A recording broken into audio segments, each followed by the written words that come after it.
So welcome to the fourth part of our, I'm just checking my notes. Welcome to the fourth part of our Hermeneutics Academy. Hopefully you've already learned some stuff and you're thinking, man, I want to preach the truth, the whole truth and nothing but the truth. Just keep in mind that that sometimes my truth might not be the same as someone else's truth who's read the same thing. Because the way that we look at Scripture and the way that we interpret it is really important. So, and this is what this whole course is all about. I know lots of Christians who believe different things about Scripture, different things about faith than what I do. And it's because we're looking at Scripture through different lenses. And of course, I'd like to say my way of looking at Scripture is the best way. So of course you should follow me and follow what I do. But in all honesty, I bet someone else at the road says exactly the same thing. So figure your way out. Figure out what you think is true. And then follow where you feel the Spirit is leading you.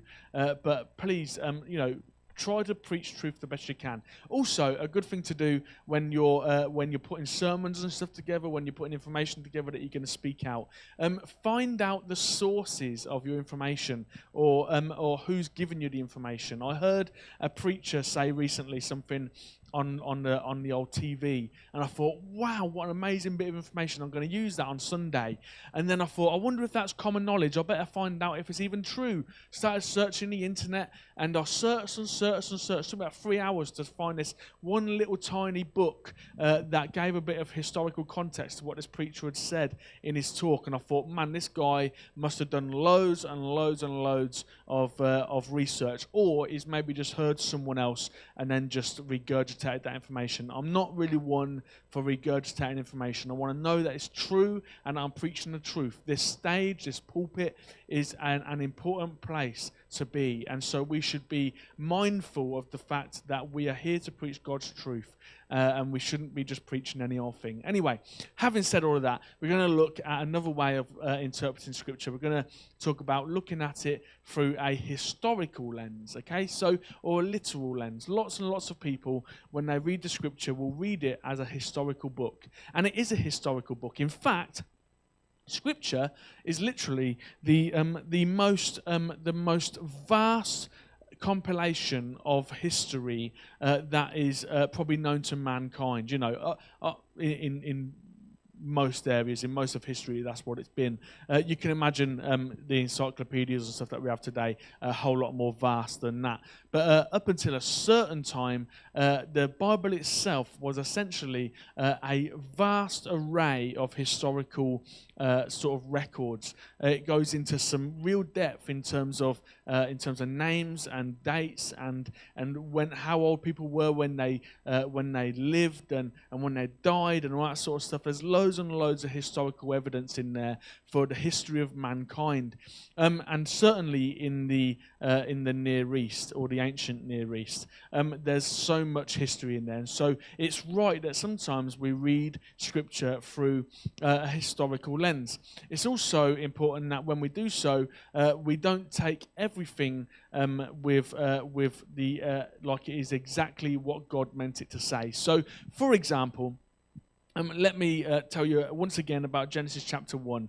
There's this moment where it says that God separated the waters from the waters, and in the middle He created an expanse, and that expanse is called sky. Okay, so in those days, in the days of Noah and Moses and all those sorts of guys, they actually believed that the sky was a big bowl of water, and that's why it was blue, like the sea on the floor. And so what they actually believed was that the sky was a big bowl of water and the sea was another big bowl of water. And so God had to separate the two, because every now and again, water would fall out of the big bowl of water in the sky and it would rain. So that's what they actually believe. So when they say that, it's not that that's historical fact. It's that it's almost like God was inspiring man to say something, but it wasn't like the whole truth of the matter. And then you go, oh, what? So they were maybe scientifically unaware. Yeah, they were probably scientifically unaware, but they wanted to say something that God was inspiring. And the truth is that at some point in history, God created everything. That's the big truth. It might not have been that God separated waters from waters, but the point here is, the big picture is that it's a historical truth, as well as it's been sort of given to mankind, and then man has interpreted that inspiration a certain way. And they really were quite unaware scientifically in those days. They had a lot of science, and they did a lot of science. They knew a lot of science. In fact, the Greek people had a religious sect where people believed in evolution way back then. So some people think that evolution is quite a new thing. But the Greek people, at least a few of them, believed in evolution even way back before Jesus was even born. And I know you're thinking, wow, I didn't know that. Yeah, it's not all new. There's nothing new under the sun. So in the same bit of scripture, Genesis chapter 1, one of the things that you see is that it says that God put these objects in the sky to sort of create the years and the seasons and the times of the year and the month and all that sort of stuff. Now, what they wouldn't have known is that God did in fact put the sun in place to basically make a year work. So the earth goes round the sun in 1 year. The moon goes round the earth in 1 month. And so they were totally and utterly right, probably unbeknown to them, that they were scientifically way beyond anyone else that was currently thinking about any of this sort of stuff. Indeed, like Galileo, was it, who was trying to wasn't he murdered or something because he said that the earth was round? Well, in Genesis chapter 1, it says that these things are round. So, they were so ahead of their time. Anyway, my point is that you can read Scripture through a historical lens. Jesus was a real man that lived at a real time, and he really died on a cross, and he really rose again. These are all historical facts.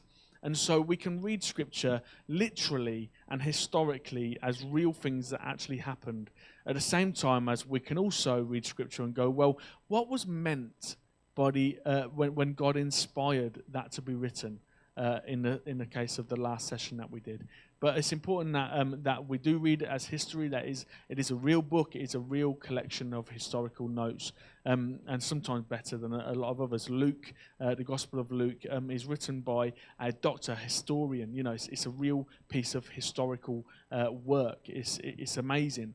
And so it's important that we recognize it as that, and the book of Acts as well, written by Luke as well. So, again, get yourself some books, read yourself some blogs, maybe watch a few more videos online and stuff of trusted and reputable preachers and teachers. Let me know if you want some names of some of those guys, or if you find one you want to know whether they're kosher. Anyway, feel free to go and learn some more about reading Scripture through an historical lens. Thank you.